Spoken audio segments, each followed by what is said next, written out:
Prosesi serah terima jabatan atau sertijab Bupati dan Wakil Bupati Nganjuk periode 2025-2030 berlangsung khidmat dalam rapat paripurna DPRD Kabupaten Nganjuk di Pendopo KRT Sosrokusumo pada Rabu 5 Maret 2025 siang. Acara ini dihadiri oleh Wakil Gubernur Jawa Timur Emil Dardak, pimpinan dan anggota DPRD Kabupaten Nganjuk, Forkopimda, sejumlah pejabat di lingkungan pemerintah kabupaten atau Pemkab Nganjuk, serta perwakilan organisasi masyarakat. Sertijab ditandai dengan penandatanganan berita acara oleh PJ Bupati Nganjuk Purna Tugas Sri Handoko Taruna dan Bupati Nganjuk terpilih Marhen Jumadi. Wakil Gubernur Jawa Timur Emil Dardak turut menyaksikan prosesi ini. Dilanjutkan dengan penyerahan memori jabatan dari PJ Bupati kepada Bupati Nganjuk 2025-2030 didampingi Wakil Bupati Trihandi Cahyo Saputro dan pimpinan DPRD Kabupaten Nganjuk. Usai sertijab, agenda dilanjutkan dengan rapat paripurna DPRD yang berisi pidato pertama Bupati dan Wakil Bupati Nganjuk periode 2025-2030. Dalam sambutannya, Bupati Nganjuk Marhen Jumadi mengapresiasi kinerja PJ Bupati sebelumnya dan berkomitmen untuk meneruskan serta menyempurnakan program yang sudah berjalan. Ia menegaskan bahwa Kabupaten Nganjuk menghadapi tantangan besar seperti kemiskinan, rendahnya indeks pembangunan manusia atau IPM, serta masalah stunting. Namun, dengan kerjasama yang solid dan program yang tepat, ia optimis dapat membawa Nganjuk bangkit dan berkembang lebih pesat. Terima kasih. Alhamdulillah, program 100 hari ke depan itu ada 5 instruksi kemarin ya. Satu yang kaitannya dengan infrastruktur, jalan, jembatan, dan sampai kita antisipasi tanah longsor banjir ya. Maka PU, kemudian BPD, kemudian LH harus standby. Kemudian kaitannya dengan inflasi ekonomi ya. Sekarang kan pemotongan anggaran kurang lebih 50%.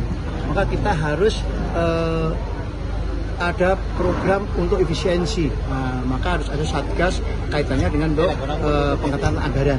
Kemudian yang ketiga adalah instruksi untuk peningkatan pendapatan. Karena transfer dari pusat sekali lagi berkurang 50%, tentunya kita harus kreatif. Maka pajak dan retribusi harus kita genjot betul. Kemudian yang keempat, ini menjelang puasa Lebaran, maka Satgas Pangan harus turun juga untuk jaga inflasi. Misalnya Dinsos, kemudian Dinas Perdagangan dan Perindustrian harus turun ke pasar. Lihat, cek betul perkembangan harga-harga, terutama sebenarnya bahan pokok ya. Sehingga harus betul-betul kita. Kemudian untuk sosial harus program-program bersama-sama untuk bantuan-bantuan sosial. Jadi ada 5 instruksi. Itu ya. Sementara Wakil Gubernur Jawa Timur Emil Dardak dalam kesempatan tersebut menekankan pentingnya sinkronisasi antara program Pemkab Nganjuk dengan visi pembangunan Provinsi Jawa Timur yang tertuang dalam RPJMD atau Rencana Pembangunan Jangka Menengah Daerah. Emil juga mengingatkan bahwa pemerintah daerah harus segera mengimplementasikan langkah-langkah konkret untuk menekan angka kemiskinan, meningkatkan IPM, serta mendorong pertumbuhan ekonomi yang lebih inklusif. Acara sertijab dan rapat paripurna ini menjadi momentum awal bagi kepemimpinan baru Kabupaten Nganjuk untuk menggerakkan roda pemerintahan dengan sinergi yang lebih kuat dan arah pembangunan yang jelas.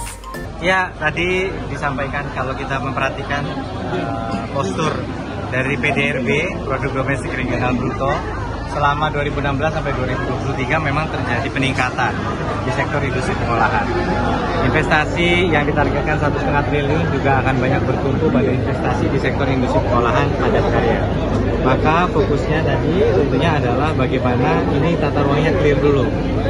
Bagaimana tidak lagi, jangan sampai ada kemudian permasalahan yang berkaitan dengan keseimbangan antara lahan sawah dengan lahan-lahan yang akan diperuntukkan untuk industri yang katanya berkisar 1.900-an hektar itu tadi.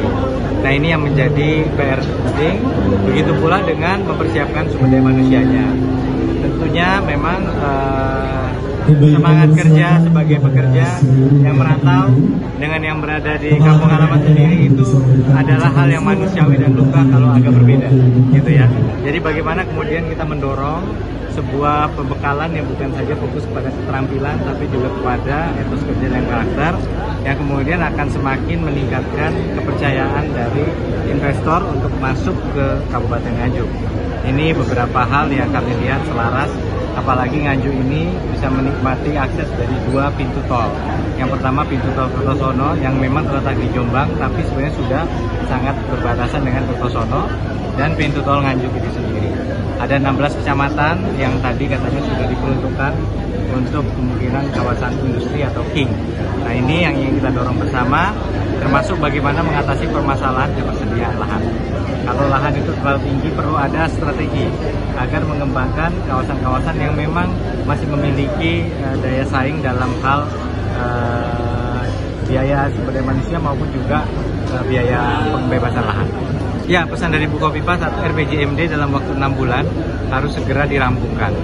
Dan tidak perlu lagi khawatir untuk menyesuaikan dengan nasional dan menyesuaikan dengan provinsi secara bersamaan.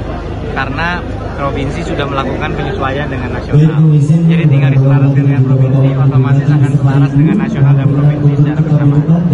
Dari Nganjuk, Jawa Timur, Puput M. Zaki Mawardi, SRTV, melaporkan.